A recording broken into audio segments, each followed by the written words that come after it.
जो negative attitude के लोग हैं ना, उनको कितने भी आप लॉजिक दो, वो उसमें से भी नेगेटिविटी ढूंढ लेते हैं. അപ്പോ പറഞ്ഞു വന്നതാണ്, നെഗറ്റീവ് ആറ്റിറ്റ്യൂഡുള്ള ആളുകൾ എന്ത് തന്നെ നല്ല കാര്യങ്ങൾ പറഞ്ഞാലും അതിനകത്തുള്ള നെഗറ്റീവ് മാത്രം കണ്ടെത്തുന്ന ആളുകളായിരിക്കും. इस दुनिया में हमारे साथ में कब क्या होगा वो हमारे कंट्रोल में नहीं है.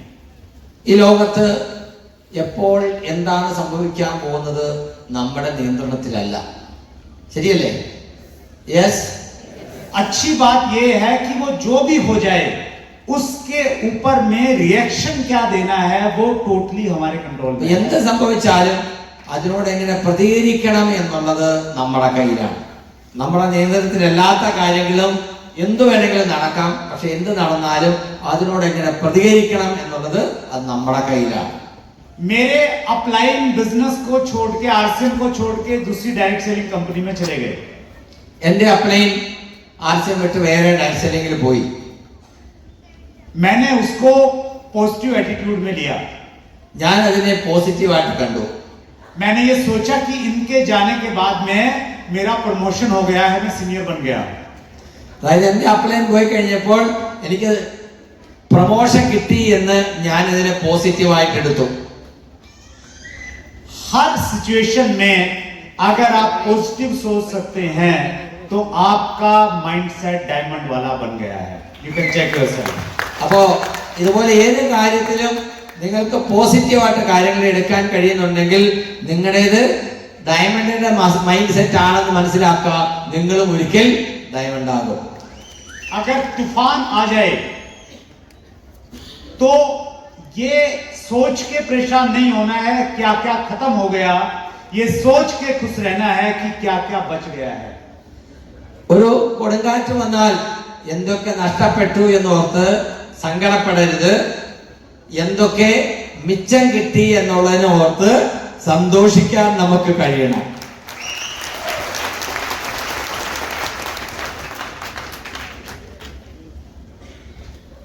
Attitude of gratitude. രണ്ടാമത്തെ പോയിന്റ് ആണ് ആറ്റിറ്റ്യൂഡ് ഓഫ് ഗ്രാറ്റിറ്റ്യൂഡ് എന്ന് പറഞ്ഞാൽ കൃതജ്ഞത. ये अगर आपने अपने अंदर डेवलप कर लिया, अपनी प्रैक्टिस में लेके आ गए तो हमेशा आप पॉजिटिव ही रहेंगे. ഈ ഒരു മനോഭാവം നമുക്ക് വളർത്താൻ കഴിഞ്ഞാൽ നമ്മൾ എപ്പോഴും പോസിറ്റീവായി തന്നെ ഇരിക്കും. There are two type of people. एक है एहसान फरामोश, यानी उसके लिए कुछ भी किया जाए तो वो कभी उसको मतलब मानते नहीं है कि उसने मेरे लिए कुछ किया. एंड सेकंड इज कृतज्ञता भाव वाले लोग, एहसान मंद लोग. वो किसी ने थोड़ा सा भी किया तो उसको वो जिंदगी भर याद रखते हैं. രണ്ട് തരത്തിലുള്ള ആളുകളുണ്ട്. ചിലര് എന്ത് നല്ലത് ചെയ്താലും അവർക്ക് തൃപ്തിയാവില്ല, അവർ ഒരിക്കലും അതിനെ അംഗീകരിക്കില്ല. എന്നാൽ ചില ആളുകളുണ്ട്, എന്തെങ്കിലും ഒരു ചെറിയ കാര്യമാണ് ചെയ്യുന്നതെങ്കിലും അതിനെ വളരെ പോസിറ്റീവായിട്ട് ഓർത്തുകൊണ്ട് എന്നും ഓർക്കുന്നുണ്ടാവും. जो मैंने बोला एहसान मंद और दूसरा क्या बोला? മോശം. एहसान फरमोश. एहसान फरमोश को मलयालम में क्या बोलेंगे?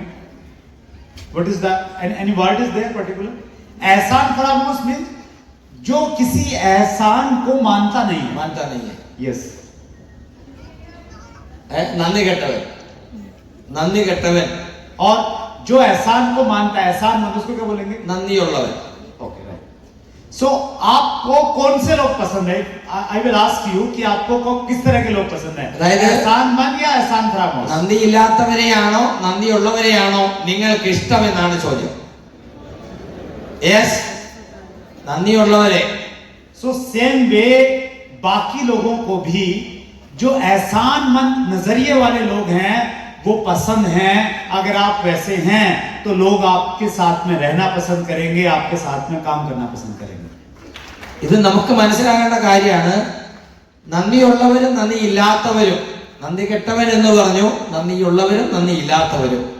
നമുക്ക് ആരെയാണ് ഇഷ്ടം? നന്ദിയുള്ളവരെയാണ്. നമ്മൾ എങ്ങനെയാണ്? നമ്മൾ നന്ദിയുള്ളവരാണെങ്കിൽ മറ്റുള്ളവർക്ക് നമ്മളെ ഇഷ്ടപ്പെടും. നമ്മളെ ആളുകൾ ഇഷ്ടപ്പെടുന്നില്ലെങ്കിൽ മനസ്സിലാക്കുക, നമ്മൾ അതിൽ കുറച്ച് തിരുത്തൽ വരുത്താനുണ്ട്. कुछ लोगों को अपलाइनों से बहुत शिकायतें रहती हैं कि मेरी अपलाइन ने मेरे लिए ज्यादा नहीं किया. പല ആളുകൾക്കും അപ്പലേനെ കുറിച്ച് വലിയ പരാതിയാണ്, എന്റെ അപ്പലേൻ എനിക്ക് വേണ്ടി ഒന്നും ചെയ്യുന്നില്ല.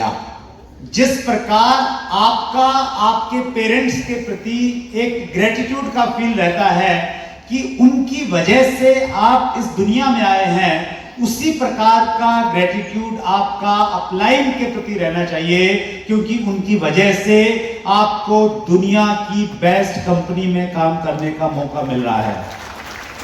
മാതാപിതാക്കളോട് നമ്മുടെ മനോഭാവം എങ്ങനെയായിരിക്കണം എന്ന് പറഞ്ഞാൽ, അവര് ഉള്ളത് കൊണ്ടാണ് ഇന്ന് നാം ഈ നിലയിലെങ്കിലും എത്തിയത്. അവരില്ലായിരുന്നെങ്കിൽ നമ്മളിവിടെ എത്തില്ലായിരുന്നു എന്നുള്ളത് കൊണ്ട് അവരോടുള്ള നന്ദി എന്താണോ അതേപോലെ ആയിരിക്കണം നമുക്ക് അപ്പലേനുള്ള മനോഭാവം. നമ്മൾ ആർസിബിൽ ഇന്ന് എന്തെങ്കിലും ആയിട്ടുണ്ടെങ്കിൽ അതിന് പ്രധാനപ്പെട്ട കാരണം നമ്മുടെ അപ്പലേൻ തന്നെയാണ്. और इसकी प्रैक्टिस करने के लिए you can start A gratitude journal daily. You can start A gratitude journal. അപ്പൊ ഇതിനു വേണ്ടി നിങ്ങൾക്കൊരു ഗ്രാറ്റിറ്റ്യൂഡ് ജേർണൽ സ്റ്റാർട്ട് ചെയ്യാം. എങ്ങനെ? रात को सोने से पहले 5 लोगों के नाम लिखने हैं जिन्होंने पूरे दिन में आपको हेल्प किया है और आप उनको थैंक्स करना चाहते हैं. അപ്പോ ദിവസം ഉറങ്ങുന്നതിന് മുമ്പ് അന്നത്തെ ദിവസം നിങ്ങൾക്ക് ഏതെങ്കിലും തരത്തിൽ ഗുണം ചെയ്ത 5 പേരുടെ പേരെഴുതുക. അന്നത്തെ ദിവസം രാവിലെ മുതൽ വൈകുന്നേരം വരെ നമുക്ക് ഏതെങ്കിലും തരത്തിൽ ഗുണം ചെയ്ത 5 പേരുടെ പേരെഴുതുക എന്നുള്ളത് ഒരു ശീലമാക്കുക. आज रात को जब मैं अपना ग्रेटिट्यूड जर्नल लिखूंगा तो उसमें मैं श्रेशन सर का नाम लिखूंगा, बिकॉज वो सुबह सुबह उन्होंने मुझे कोकोनट वाटर पिलाया है. അപ്പോ ഇന്ന് ഞാൻ എൻ്റെ ഗ്രാറ്റിറ്റ്യൂഡ് ജേർണൽ എഴുതുമ്പോൾ അതില് ആദ്യത്തെ പേര് ശ്രീശൻ സാറിൻ്റെതായിരിക്കും. കാരണം രാവിലെ അദ്ദേഹം എനിക്ക് ഇളനീര് തന്നു. I will give my gratitude to Mr. Santosh Sharma because जब हम साथ में आ रहे थे, he gave me 2 dates. उसने 2 खजूर मुझे खाने के लिए दिया. I am very thankful to him. I will write it in my journal. രാവിലെ വരുമ്പോൾ സന്തോഷ് ശർമ്മ സാർ അദ്ദേഹത്തിന് 2 ഈന്തപ്പഴം കൊടുത്തു. അതും ഞാൻ എൻ്റെ ഗ്രാറ്റിറ്റ്യൂഡായിട്ട് ഡയറിയിൽ എഴുതും. मैं लिखूंगा कि केरला की बहुत ब्यूटीफुल लेडीज ने जो आरसीएम की ड्रेस में थी प्रॉपर, उन्होंने बहुत आदर और सम्मान के साथ में मेरा वेलकम किया है. I am grateful to all of you. Thank you so much. ഞാൻ അതുപോലെ എഴുതുന്ന മറ്റൊരു കാര്യമാണ്, കേരളത്തിലെ പ്രിയപ്പെട്ട ലേഡീസ് ആർസിഎമ്മിന്റെ ഡ്രസ്സിൽ തന്നെ ഇന്ന് വലിയൊരു സ്വീകരണം എനിക്ക് തന്നു. അതും ഞാൻ എൻ്റെ ഗ്രാറ്റിറ്റ്യൂഡായിട്ട് എഴുതുന്നുണ്ടാവും. अभी 3 मेरा ग्रेटिट्यूड हो गया है, अभी 2 और बाकी है, तो अभी जो अभी टाइम बचा है तो उसमें मैं 2 और ऐड करने वाला हूँ. അപ്പോൾ 3 കാര്യം ഞാൻ തീരുമാനിച്ചു. ഇന്നത്തെ ഇനിയും 2 കാര്യങ്ങൾ എഴുതാനുണ്ട്. 5 എണ്ണമാണ് എഴുതുന്നത്. ആ 2 എണ്ണം എന്താണെന്നുള്ളത് തീരുമാനിക്കാനിരിക്കുന്നേ ഉള്ളൂ. और ये हमारा मेरा स्पीच खत्म होते होते उसमें एक नाम सीआरएन मूर्ति का और ऐड हो जाएगा, बिकॉज उन्होंने बहुत अच्छा ट्रांसलेशन किया है.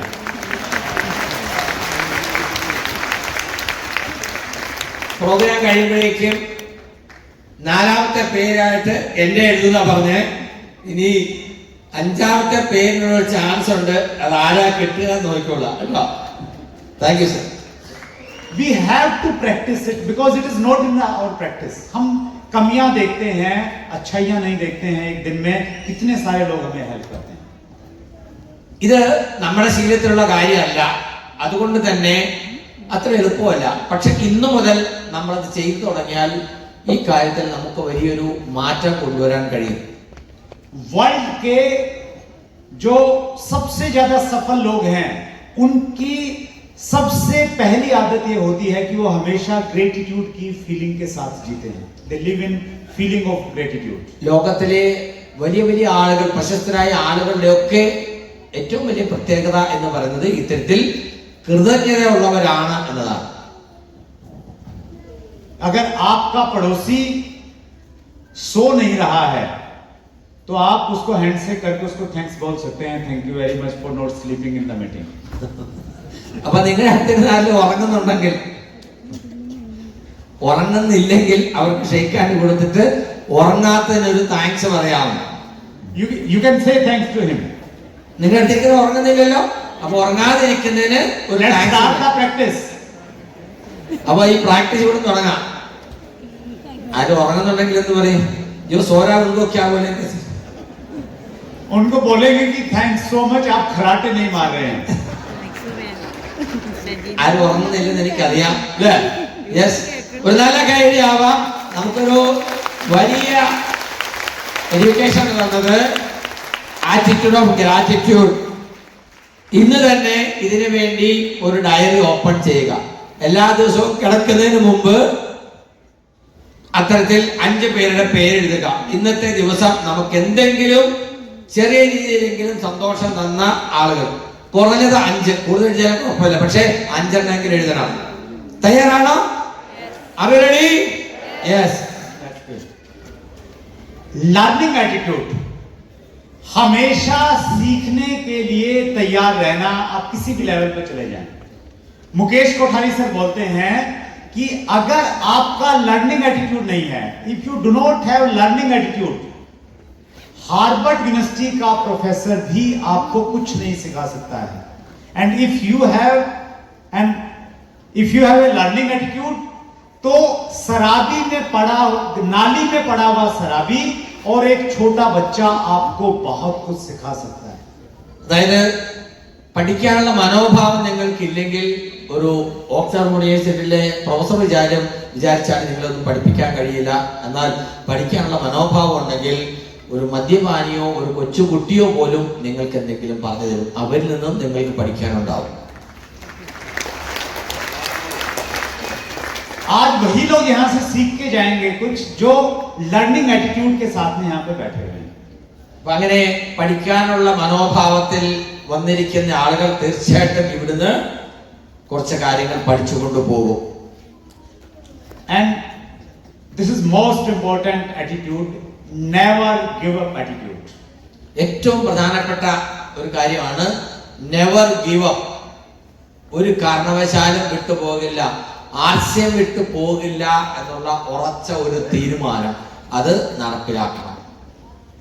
एक बार फिर मैं आपसे पूछना चाहता हूं, कितने लोग डायमंड बनना चाहते हैं? എത്ര പേര് ഡയമണ്ട് ആകണം? ഞാൻ ഒരിക്കൽ കൂടി ചോദിക്കാൻ ആഗ്രഹമാണ്. Yes, are you serious?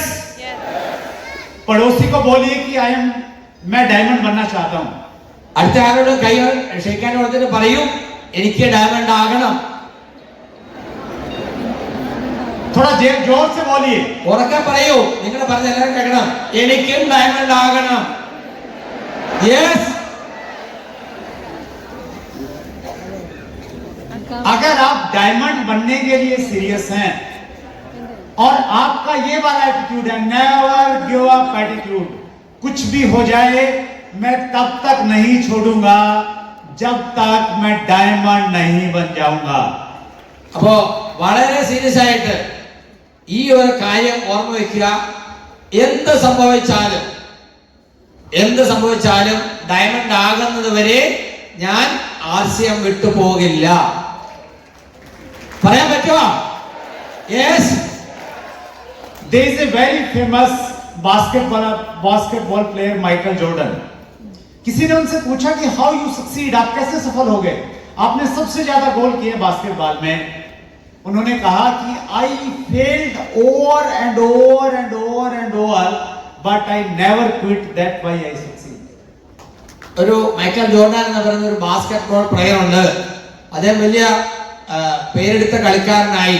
അപ്പൊ അദ്ദേഹത്തോട് പത്രക്കാർ ചോദിച്ചു, നിങ്ങൾ തുടക്കത്തിൽ വളരെ മോശക്കാരനായ കളിക്കാരനായിരുന്നു, എന്നിട്ടും നിങ്ങൾക്ക് ഇങ്ങനെ വലിയൊരു കളിക്കാരനാകാൻ കഴിഞ്ഞത് എങ്ങനെയാണ്? അദ്ദേഹം പറഞ്ഞു, ഞാൻ തുടർച്ചയായി പരാജയം ഏറ്റുവാങ്ങിക്കൊണ്ടേയിരുന്നു, പക്ഷേ ഞാൻ വിട്ടുപോയില്ല, ഞാൻ ഇതിൽ തുടർന്ന് പ്രയത്നിച്ചുകൊണ്ടേയിരുന്നു, അതാണ് എന്റെ സക്സസിന്റെ രഹസ്യം എന്ന്. mindset, third point is confidence. Mind സെറ്റിലെ മനോഭാവത്തിൽ മൂന്നാമത്തെ കാര്യമാണ് confidence. Confidence create action. If you are confident, you will do more actions, and if you will do more actions, you will get more results. അതായത് ആത്മവിശ്വാസം, confidence, ആത്മവിശ്വാസം. നിങ്ങൾക്ക് ആത്മവിശ്വാസം ഉണ്ടെങ്കിൽ നിങ്ങൾക്ക് കൂടുതൽ പ്രവർത്തിക്കാൻ കഴിയും. നിങ്ങൾ കൂടുതൽ പ്രവർത്തിക്കുമ്പോൾ ഉറപ്പായിട്ടും കൂടുതൽ റിസൾട്ട് കിട്ടും, ഫലം കിട്ടും. ശരിയാണോ? യെസ്. इसके रिवर्स भी होता है. If you have less confidence, then less actions, less results, and it will be same way. And after 2-3 circle, there will be no confidence, no action, no result, and you will quit. അപ്പോ confidence ഉണ്ടെങ്കിൽ നിങ്ങൾ action എടുക്കും, action എടുക്കുമ്പോൾ result കിട്ടും, അത് നിങ്ങളുടെ confidence കൂട്ടും. വീണ്ടും നിങ്ങൾ ആക്ഷൻ എടുക്കും, നിങ്ങൾക്ക് റിസൾട്ട് കിട്ടും, നിങ്ങളുടെ കോൺഫിഡൻസ് കൂടും. യെസ്. കോൺഫിഡൻസ് ഇല്ലെങ്കിൽ ആക്ഷൻ എടുക്കില്ല, അല്ലെങ്കിൽ ചെറിയ ആക്ഷൻ എടുക്കും, റിസൾട്ട് മോശമാകും. റിസൾട്ട് മോശമാകുമ്പോൾ കോൺഫിഡൻസ് വീണ്ടും കുറയും. അപ്പൊ നമ്മള് വീണ്ടും നമ്മുടെ ആക്ഷൻ കുറയ്ക്കും, അപ്പൊ നമുക്ക് കിട്ടുന്ന റിസൾട്ട് വീണ്ടും കുറയും, നമ്മുടെ കോൺഫിഡൻസ് വീണ്ടും കുറയും. അങ്ങനെ നമ്മള് വിട്ടുപോകും. और कॉन्फिडेंस को गेन करने के लिए you have to work on skills. അപ്പോ കോൺഫിഡൻസ്, ആത്മവിശ്വാസം വർദ്ധിപ്പിക്കാൻ നിങ്ങൾക്ക് നമ്മുടെ കഴിവുകൾ വർദ്ധിപ്പിക്കണം, skills. Especially basic skills are essentials to build a solid foundation. അതായത് ബേസിക് സ്കിൽ, പ്രാഥമികമായ കഴിവുകൾ നമുക്കൊരു സ്ട്രോങ് ബേസ്, അടിസ്ഥാനം ഉണ്ടാക്കാൻ അത്യന്താപേക്ഷിതമാണ്.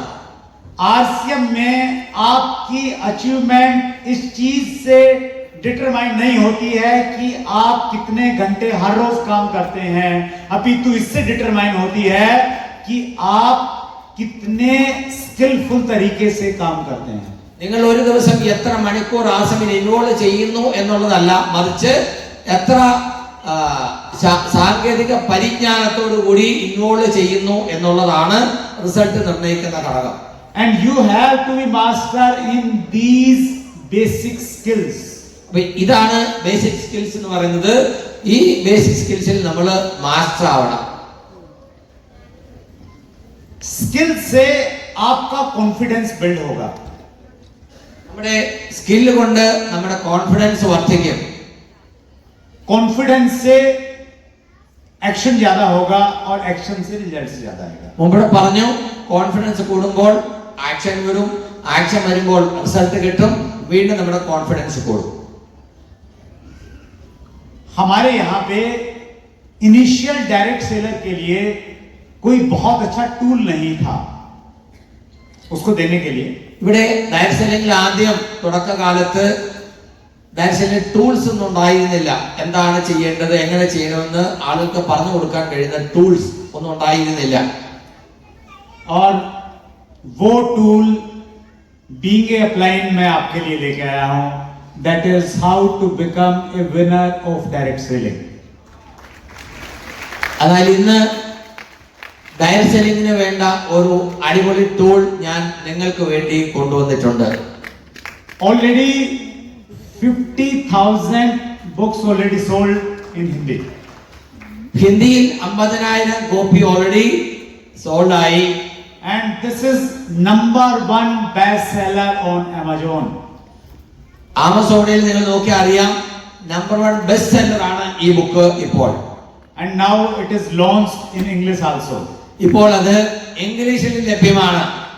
And in this book we have covered all these skills, you know, how to do prospecting, appointments, presentation, follow up and startup. അപ്പോ direct സെല്ലിംഗുമായിട്ട് ബന്ധപ്പെട്ട് ഈ പറഞ്ഞ കാര്യങ്ങൾ, ബേസിക് സ്കിൽസ് ഉൾപ്പെടെയുള്ള എല്ലാ കാര്യങ്ങളും എങ്ങനെ വളർത്താം, എന്ത് ചെയ്യണം എന്ന് കൃത്യമായിട്ട് അതിനകത്ത് പറയുന്നുണ്ട്. And this is the scan. You can click the photo and take orders on Amazon. ഈ QR കോഡ് നിങ്ങൾ സ്കാൻ ചെയ്ത് നിങ്ങൾ ക്ലിക്ക് ചെയ്തിട്ട് നിങ്ങൾ ഓർഡർ ചെയ്ത് കഴിഞ്ഞാൽ നിങ്ങൾക്ക് ആമസോണിൽ ഈ സാധനം നിങ്ങൾക്ക് വരുത്താൻ കഴിയും.